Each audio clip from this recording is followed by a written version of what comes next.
row for each job, one column for salary, for location, for career trajectory, for quality of life, weighing out all these options. And Andre and I went to work creating charts and graphs. It was incredibly focused and detailed and analytical and organized. So much so that by midnight, I just lost it and collapsed into tears. Andre, another great ally of mine, would have none of it. He just stopped and said, "You know, Marissa, you're putting a lot of pressure on yourself to make the right choice. You're approaching this as if there's just one right answer." And I have to be honest, that's not what I'm seeing here, motioning towards all of our charts and graphs.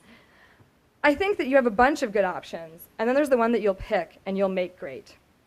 So I went to bed and slept on it, and when I woke up, I just wanted to work at Google. I wanted to work at Google because I felt like the smartest people were there, and because in many ways I felt unprepared to do it. Which brings me to my next two pieces of advice. But before I move on to those, I want to make the point that misperceiving that there's a correct choice is a common mistake. Coming to the understanding that there are a few good choices, and then there's the one you pick, commit to, and make great, is an important part of making flexible and optimal decisions. How do you take your choice and make it great? Surround yourself with the smartest and best people you can. They'll challenge you to do your very best. When I was growing up, I had a friend, Laura Beckman, who tried out for the volleyball team her junior year, and the coach gave her a difficult choice: bench on varsity or start on JV. Most people faced with this choice choose JV because they'd like to play. Laura chose varsity, and she happily rode the bench the whole season. Why happily? Because she was benched during the games, but she practiced with the best players. Then, come senior year, she was a starter, while the JV starters from the previous year rode the bench. When there are better players around you, you get better. I deeply believe the same thing happens intellectually. When you surround yourself with smart people, they challenge you to think harder and in entirely new ways. My quest to find and be surrounded by smart people was one of the factors that weighed heavily in my matrix that Andre and I built. At Google, the first Google employee after the founders was a guy named Craig Silverstein. To this day, Craig is one of the smartest people I've ever met, and he's also one of my closest friends.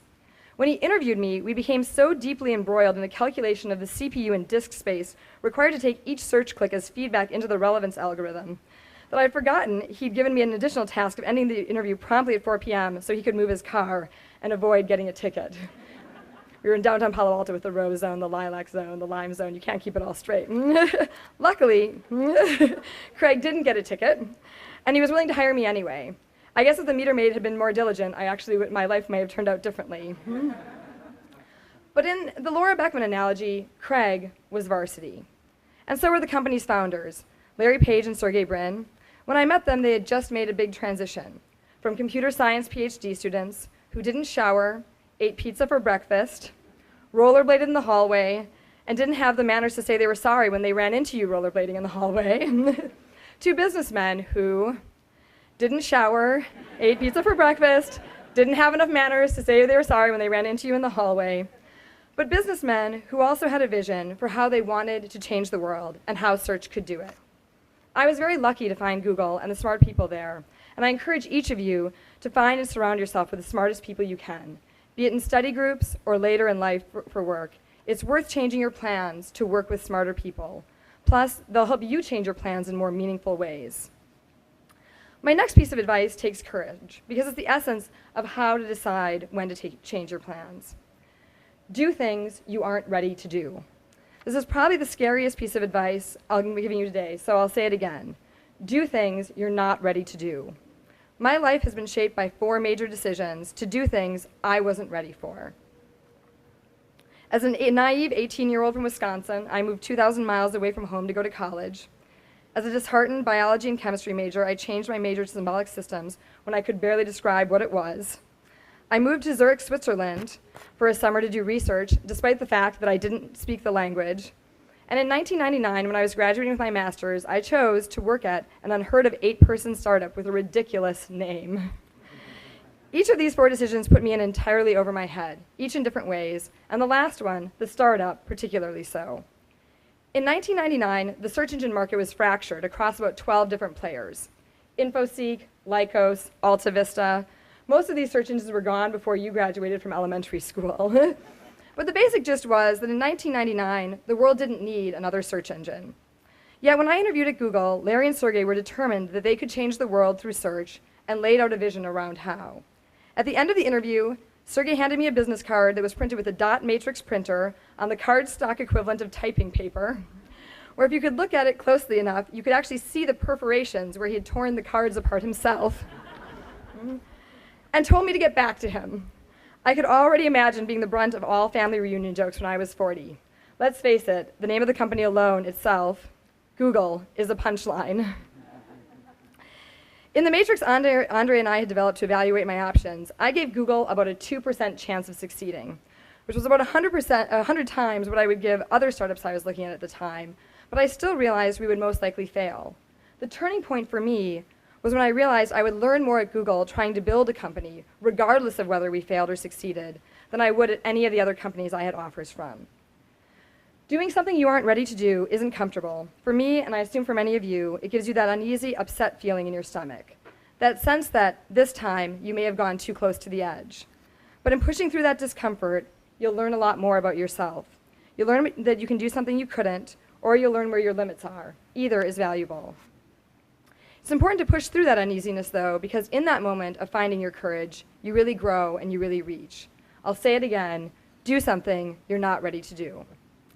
And I have one more bit of advice. You're all fantastic young women, and from the day you arrive at college, you'll get plenty of attention from fantastic young men. They will be smart and funny and cute and interesting, and my advice is don't date any of them until after Christmas.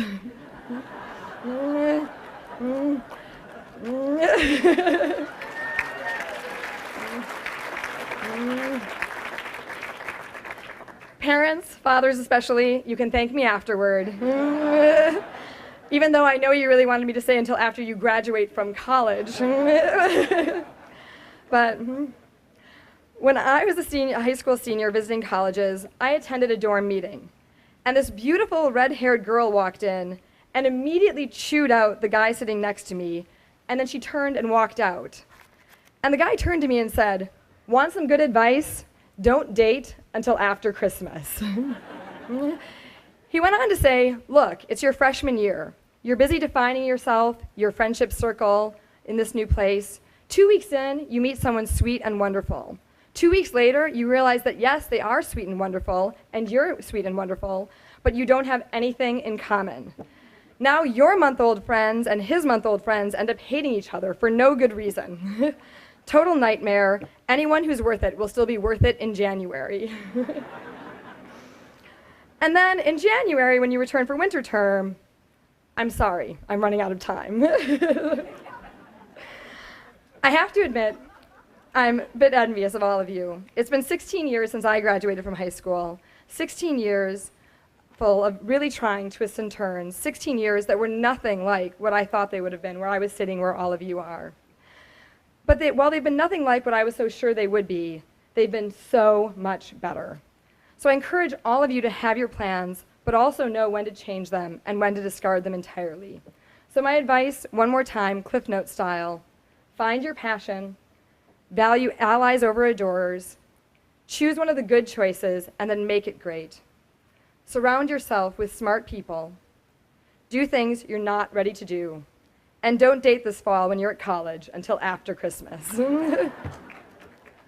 I'm very optimistic about all of your futures and the world that I know you will help us build. Congratulations on this great milestone. Thank you for having me here today. Good luck on the next steps of your journey.